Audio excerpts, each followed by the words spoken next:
Since we're on this topic of Disney, maybe we should get Echo out of the way, just like they kind of wanted to get Echo out of the way. Yeah, dumped it and hoped everyone would forget, and it seems like people are forgetting it already. So, Have you noticed that no one's even reviewing it? Like, I can't even get a consensus on it because it is just a fart in the wind, this thing. yes, I watched it because one, it seems like it's the only thing that's going to be coming out for a while, and two, it's interesting in how uninteresting it is. It's like Disney knew this was going to suck. We knew it was going to suck. Yeah. It comes out, it sucks. It's like the kid who, like, he's the troubled kid. He's not going to do well on the test. And you're like, maybe he'll get a C plus or something, but I don't know. He's failed all the other tests. Then he turns in a failure, and you're like, well, I guess that's what he was going to do all along, wasn't he? So yeah, I'm compelled. I'm intrigued by Damage Control. Of course, you can like whatever you'd like, but there are people I saw that were kind of simping for the show, and I was like, why bother? The fucking company itself doesn't like it. They know it blows. They accidentally made a terrible show, and through their mismanagement and poor leadership. There could be people out there who don't even know what the hell we're talking about. Like, they know Marvel, they know Disney, but they don't know Echo. Echo, comic book character, worked for the Kingpin, took over for the Kingpin, became an Avenger at some point, or she defeated the Kingpin. That's kind of her thing. She's Native American, she's deaf, she has one leg, she's an assassin. I don't think she has one leg in the comics, but is that right? In real life she does, because the actress does. I didn't think I was going to get it because I'm an amputee, and Maya is not an amputee herself. Oh, okay. They were like, hey, why not? And her powers in the comics are more closely like the Taskmaster. She's supposed to echo other people's abilities by like looking at them. Oh, okay. So she can copy their fighting styles. Netflix had a bunch of Marvel series some years ago, Daredevil, Punisher, etc. And there was always a question of like, well, when Disney Plus launches, are they going to fold those in? Or are they going to kind of reboot those and decide that those weren't canon? Well, they've decided to not reboot those and to go ahead and make those canon. But they reintroduced Daredevil in a few different properties at this point, Spider-Man No Way Home and She-Hulk. But in Hawkeye, they reintroduced Kingpin, played by Vince D'Onofrio, and they introduced Echo into that show. Then they spun her off into her own show. So I think this is the first time we have a show that spun off from another show, where it wasn't like a theatrical movie that had the brand recognition. So already you're single-legged, if you were. Yeah. And this is the first one that's branded as a spotlight, which is, I think they said that like you don't have to watch much else to enjoy this, which I don't think is true. Yeah, first of all, I'm skeptical, but I think what's going on there is they know that all of their stuff is failing. They saw a show that they were like, crap, we made another dud. And they were like, well, a lot of the feedback that a lot of the market research says that we're losing people because there's too much to watch. And so they feel like they can't keep up, or they feel like they don't have enough context to get into the show. And just a quick pause on that. I do remember as early as WandaVision, the very first one, I remember meeting some normies, some friends of mine, who were like, honestly, I haven't like kept up with the whole Marvel thing, but I'd really like to watch this show. Some people love TV, right? They love TV shows. Yeah. They're like, I'd like to see the show, but do I have to know a lot of stuff? Do I need to know what a Thanos is? And so I think maybe TV has a little bit more of that, like, I'd like to watch this, but I feel like I can't, than maybe a movie does. And also, I think they wanted the Spotlight series going forward to be more like lower budget street level. I think that's the idea. I don't know what the budget was. This does feel lower budget and street level, I guess. This feels like student film. I mean, not all. Yeah, it's like student level. This feels bad. Do you remember what the Marvel Cinematic Universe was and the promise of like these shows are gonna? Do you remember like what Captain Falcon and the Winter Soldier was? That not Captain Falcon? Captain Falcon. Shit, Falcon and the Winter Soldier. Got it. He becomes Captain America. Yeah. Falcon punch. Falcon punch. Falcon punch.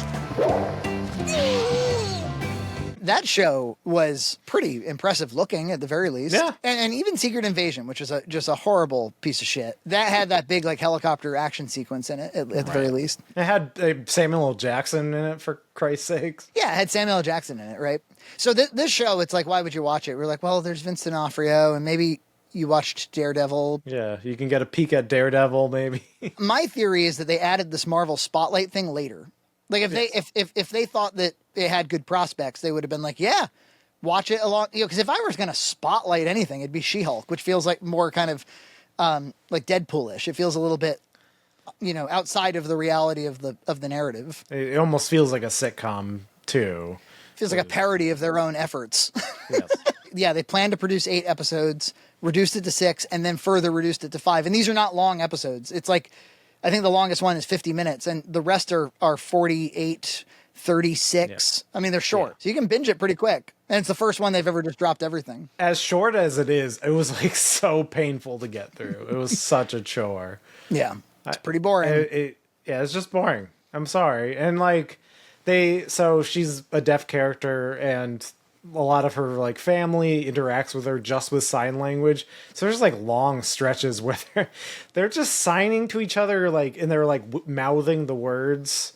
And so there's long stretches where you can only hear like their like arms flapping.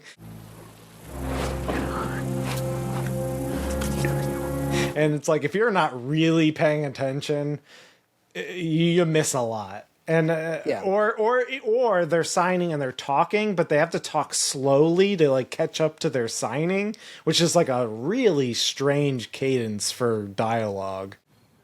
The part where we were kidnapped by the guy. I mean, if this was like high art or something and you were intrigued and you were really pulled into the drama, then that kind of stillness and that quietness might work to the show's benefit. But there's not a conflict that's big enough to justify much of a story at all. Like, you might say, well, maybe it should have been a movie. They always stretch these things out into shows. Totally true. Absolutely. Because shows are the ways that they get subscribers. But this one is like, I don't even know what the fuck the movie would be. There's not very much that happened here. But maybe that's because they cut it down. But they cut it down to 5 episodes. It's still a multi-hour experience, The first episode is probably the most crazy episode because it's like a clip show. Get all the kids out of the room. 3, 2, 1. I call it a footage bukkake. Jesus Christ, censor that. It's like it's like they knew no one knows who the hell this is. They don't know why the hell they're watching. They're like, the best we can do is bring in some Daredevil and maybe some clips from Hawkeye, and we'll kind of stitch together like a montage, like just an opening episode that maybe orients the viewer. And it's edited like hell.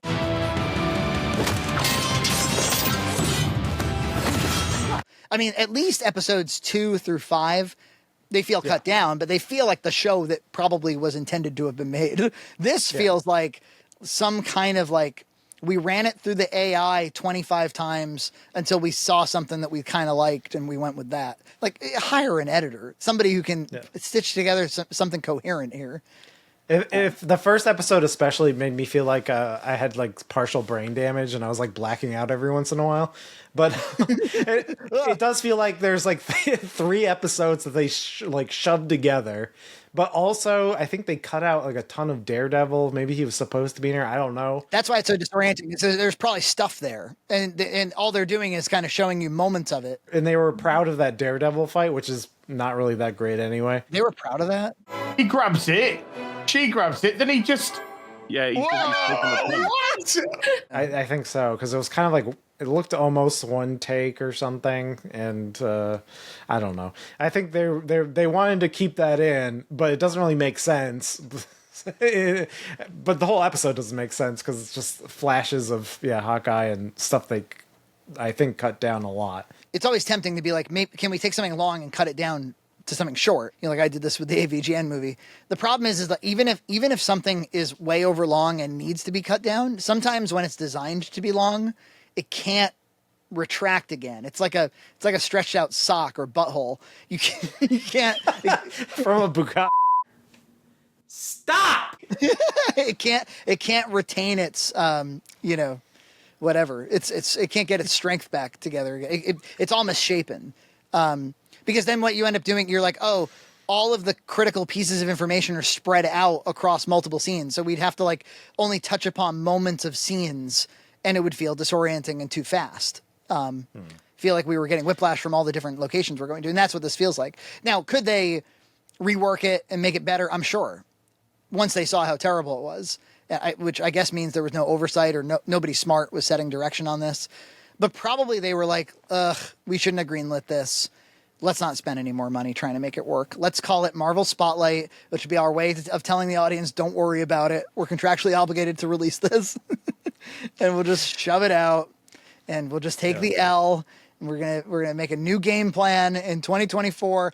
Do you think that they considered not releasing it? That's the story. The story is they wanted to cancel it. There's probably some contractual obligation after you've done all that. I don't know, but they wanted to lessen the blow, so that's why it's released all at once. I do think there was probably more family stuff too in this show, because there's like that is like a cousin or sister character that I feel like is kind of dropped off. I feel like there was stuff in the family drama that wasn't working, so they cut that down to its bare minimum as well. That's so spot on, because as I'm watching it, like, you know, we edit, right? And so like you can tell when things are missing, even if you've never seen them before or you don't know what was supposed to be there. Like the sister was totally emphasized, but she ultimately didn't play much of a role in the narrative. And so like even if it was a really bad script, probably they had her doing something. And they ultimately decided to cut it out. Ultimately, all we're left with for a story, for those wondering what the hell the story is. So she was, you know, a criminal assassin, you know, secret weapon, whatever, of Kingpin's growing up. And in Hawkeye, she tried to kill him. Now she's like gone back to her hometown, back to her family, and she's kind of re-encountering stuff while her like ancestors are spiritually trying to contact her, which leads to her, spoilers, like gaining some kind of like Native American superpowers by the end. Yeah, ancient Mary Sue powers or something like that. Because it's pretty vague what they are, because it's like sometimes it's like super strength. I guess it depends on what your ancestor is, and there's like one that throws things good, and I don't know. There was like a part where they're like, I don't know, her grandmother gets birth powers during labor. I don't know. It just, I mean, and everything EJ's describing is in the last like 15 minutes of the entire series. And then spoilers at the end, she like, I don't know, heals the Kingpin's like trauma. Like what are these powers? I was watching that and I was thinking like, okay, this is like really paced weirdly. I don't know what the hell's going on. But I did think, I was like, if that had some time to breathe and it was well performed and it was well, I would actually be kind of interested in this Kingpin Echo relationship, which is, because, you know, it'd be boring if Kingpin was the kind of person that just picked up a young child, trained her to be a weapon, and then discarded her or something. But no, he seems much like Thanos, actually, with Gamora. He seems to actually have genuine affection for her. He seems to have, you know, his abuse against her is based on abuse he suffered. And I thought it was kind of interesting that like the ending might be that she can heal him of some of what he's been carrying around psychologically. There could be something there, as opposed to just being like, sorry, Kingpin, like you lost the plot and you're going to jail. Instead, like, well, we do have a relationship and you are a victim of your circumstances just as I am mine. That might be a story, you know, and it is there. Yeah. It's just kind of there. It's just bad. Yeah. It's just real told. bad and real brisk. Like at one point, she's like, I know that like I caused your problems. I like killed my dad or whatever with a hammer. You can kill me. You can take over my empire. And stuff's kind of interesting, but that's it. And then after she like rejects it, he wants to like, what's the plan after? I'm kind of confused. They probably shot it. And they cut it out. Because he has this like henchman like with a rocket launcher. Are they gonna like blow up all of the Native Americans? Like I don't understand what the goal is. Plot elements were moving forward, but I didn't know why any of them were happening. You have to imagine that the creative team behind this show, even though they'd be wrong to say that they had something really good, I bet you they're frustrated. I bet you they're like, oh come on, like that we did explain that, you know. I wonder if people know that Kingpin, who really is this? He's the thing that you're selling with the show. Like there was a trailer that came out that was like, it's gonna be fucking R-rated, check it out, Kingpin looks badass in it. I didn't really get a lot of TVMA feel off of this. Maybe there was a couple like blood splatter parts, and maybe they like said shit once, but they say shit in Loki, you know. So yeah, I don't know why it was marketed so gritty, because it was totally tame. Kingpin, who is the best, most interesting element of the show for sure, Vince D'Onofrio is a wonderful actor. And he just has a really amazing presence and look as this character, you know. He's been good in the other stuff too. But he doesn't really show up until the 4th episode.